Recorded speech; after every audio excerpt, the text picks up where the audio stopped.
What do most people believe that is actually a myth created by corporate companies? That the ink cartridge is actually empty. Apparently big sugar companies push the agenda that fat is the cause for all your health and weight problems. The McDonald's hot coffee woman wasn't some kind of trashy scammer. She was an elderly woman who had incredibly bad burns and could have possibly died as a result of health complications. McDonald's launched a covert campaign to make it seem like she was just trying to make some quick cash as part of a trend of frivolous lawsuits. Edit. For anyone who says it was just a little burn, that she is responsible for the coffee gave her third-degree burns and literally melted her flesh, fusing part of her genitals to her leg, which required massive reconstructive surgery and hospitalization. That it's in your best interest to keep your rate of pay a secret, when in fact it's exactly the opposite. If it's taboo to talk about how two employees doing exactly the same job can be paid wildly different wages. Yeah. I work for a program with a very tiny amount of full-time employees. I'm one of them. I'm an administrator and do payroll. I know I get paid the least of everyone in our office. My program is part of city government and I can look up everyone's wages or salary. My boss needs to ask for some of our part-time employees' pay rates to find out how much their payroll is going to cost us, and acts like it's a big secret or terrible thing for me to look up. I'm just like, I literally cannot enter people's time without seeing their pay. I don't think this is really a secret. Not like I'm going to abuse that power because I fucking love my job. But come on. Detoxing. And any product that promotes it. Buy our split end repairing shampoo and conditioner. It'll get all of those pesky split ends. Once the end is split, it's split. How is a shampoo supposed to bring the ends back together? The only way to get rid of split ends is to cut your hair. That always did strike me as odd when companies advertise that. The food pyramid. We actually don't need a lot of toothpaste on the brush, but companies advertise using a whole bunch in commercials to make you run out faster. We'll stand by our warranty. Circuit City 1 week before they closed. About a year after Circuit City went under, I called in a warranty on a DLP TV I'd bought there a few years before. They sent out a Sears warranty tech, who determined the main system board had gone out. It took over a month for the parts to arrive, so they overnighted a new TV to me. Then the parts arrived. They told me to keep them. All in all, I ended up with 260 plus TVs. I feel like it worked out for me. Your mileage may vary, of course. Here in Sweden there is an extremely persistent myth that you should eat 6-8 slices of bread every day. That was a commercial campaign by a bread manufacturer. Some way they managed to get the Public Health Institute to pass that myth on. It was like 50 years ago, and that myth still lives. I'm so sick and tired of that myth. Edit. Holy.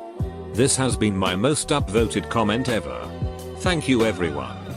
And I also think the 6-8 slices of bread a day campaign has been one of the most successful examples in world history of myths created by corporate companies. Natural. Healthy human teeth are more yellow than white. This is because teeth appeared whiter on black and white film, and stars began to dye bleach them whiter to match how they appeared on film. In 1918, it was discovered that a heated lamp in conjunction with hydrogen peroxide would lighten teeth.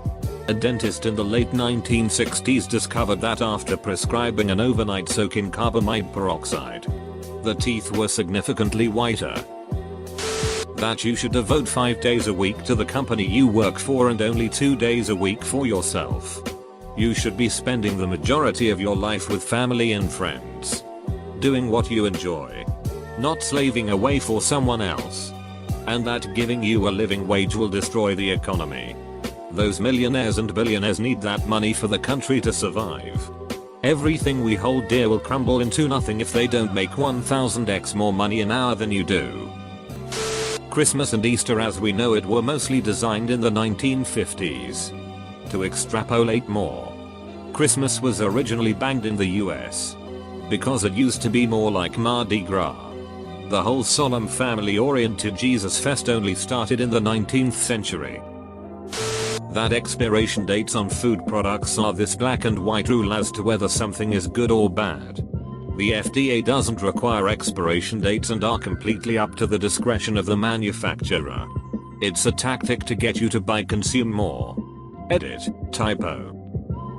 That eating fat, as in the macronutrient in general, makes you fat. This is why we have so many low-fat or reduced-fat versions of foods where the fat is just replaced with cheap sugar. And sugar actually makes you fat. Edit. Today I learned you really have to be careful how you word your opinions on this sub because comments blow up real quick lol. It all boils down to the marketing. The issue lies within foods being sold as low-fat substitutes of the original and being marketed as healthier options. When really, the fat is substituted for sugar. Which can be even worse for you. Tell the people saying what do you mean? Fat is 9 calories per gram and sugar is 4. Correct. But do you think it's better to eat 9 calories of fat? Or sub it with 9 calories of sugar? Eating fat is actually required for your body to burn fat. And is vital for all types of bodily functions. Sugar, on the other hand, skyrockets your blood glucose, resulting in the secretion of insulin. And when insulin is high, it's much harder to burn fat. If you cut all the fat from your diet, you can have hormonal issues, potential joint pain, sheet digestion, no libido. Cut all the sugar, not carbs in general. Just processed sugar, and you'll probably lose some weight and feel awesome. We can go on for days here. The point is, if you're going to opt for a low-fat version of a food, take a peek at the ingredients and see what you're consuming instead. That vitamin water is actually healthy for you. 120 calories. Most of that sugar. Didn't Coke say no one could reasonably think something called vitamin water would be healthy? Yeah, that was their argument in court when they were sued for selling a sugary beverage as if it were a health food. No reasonable person thinks vitamin water is nutritious. People forget that college is a business. To make money. It has its place. Of course. But the intense pressure for everyone to attend is completely insane to me. Especially considering the need for tradespeople.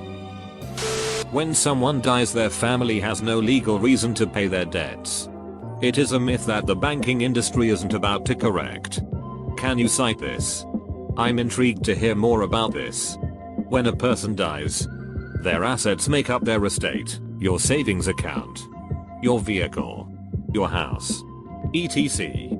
If you die with debts, i.e. a loan to some bank, all debt holders can do is file a claim against the estate. Once all debts are paid off, the remainder, if there is one, goes to the beneficiaries of the estate. Source: worked as a paralegal for an attorney who did primarily wills, trusts, and estates. The idea of type A and type B personalities were essentially created by tobacco companies that promoted the initial study. The study found that type A personalities had an increased risk of coronary artery disease and, conveniently enough, would also smoke more because those hard workers need the stress relief. This would let tobacco companies deflect the blame on any studies showing the association between heart disease and tobacco by saying that their personality type was the confounding factor. The old advertising agency saying is that Johnson & Johnson's most lucrative invention wasn't Listerine, it was halitosis. I don't really get this though. If you don't take care of your teeth, your breath literally smells like shit. Bad breath is one thing, but halitosis makes it sound like a medical condition. Something urgent to see a professional over. It's gross to have bad breath. But it's also gross to have bad body odor, but no one's suggesting people with bad BO have to go to see a doctor. Valentine's Day. Well, it is corporate in the sense that companies use it to sell romantic gifts and cards. But it actually is the feast day of St. Valentine. He was a priest who married people in secret during the Roman persecutions and was executed once he was found out. That America is a super litigious nation. And that the courts are overfull with frivolous lawsuits. Myth created by McDonald's and others hoping to get people to reconsider suing them for genuine reasons. This came about after the infamous spilled hot coffee lawsuit. I'm split on this one. The McDonald's lawsuit was a genuine one. The woman suffered third-degree burns because the coffee was far too hot for human consumption. And when McDonald's refused to settle for an amount to cover medical bills, it was taken further and they faced punitive damages. But in most first world countries, medical bills would be covered without having to resort to lawsuits. America is a comparatively litigious nation because you often require it for basic healthcare. When you care enough to send the very best, you'd better make it a Hallmark card. Hallmark wants you to believe that sending their expensive greeting cards somehow proves your feelings for someone else. That the HR department is here to help the employees. Thanks to Toby, I have a very strong prejudice against human resources. I believe the department is a breeding ground for monsters. That cell phones can actually interfere with aircraft systems. They can't. All cell phone signals are either digital, like Wi-Fi, which can't interfere with any other device. Take note that you can have multiple devices on the same Wi-Fi network with no trouble, or the cell phone uses radio bands outside the communications bands used by aviation and therefore can't interfere. And besides, all the wires and electronics in airplanes are shielded from these signals anyway.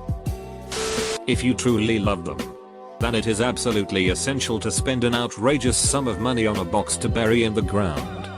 The average price in the US for a coffin in $2,100. We cremated my grandparents. Grandpa's ashes went into golf gonads, drill out the middle and fill. Easy. Which we took to their favorite cliff near where they lived. Had some beers and hit grandpa gonads off the cliff. He would have loved it. Then we dumped the remainder of the ashes over the cliff. And I learned about updrafts along the cliff face. That was less fun. That cows need to be milked. It's not quite a myth, but it's lacking some pretty important context, specifically that they have to give birth to induce lactation, just like humans. However, their milk production dries up after a while, when their calves would have been moving on to eating grass. So they need to be re-impregnated again. The calves are sort of surplus to this process, so they're taken away shortly after they're born. Edit. Cows also need to be milked, because we've bred them to produce as much milk as freaking possible, even when it negatively impacts their health. There's this weird idea among some women that pads are inferior to tampons, or that only young girls or vagines use pads. This was actually perpetuated by tampon companies in the 60s or 70s, I believe, when the link between toxic shock syndrome and tampons was made. Pad companies latched onto this and started marketing their product as cleaner. So tampon companies countered by marketing their product as for mature, professional women. This was particularly effective at the height of second wave feminism, when women were struggling to be taken more seriously in the workplace. So effective that this perception still exists today, even though there's no logical basis and no one even really knows why they think this way.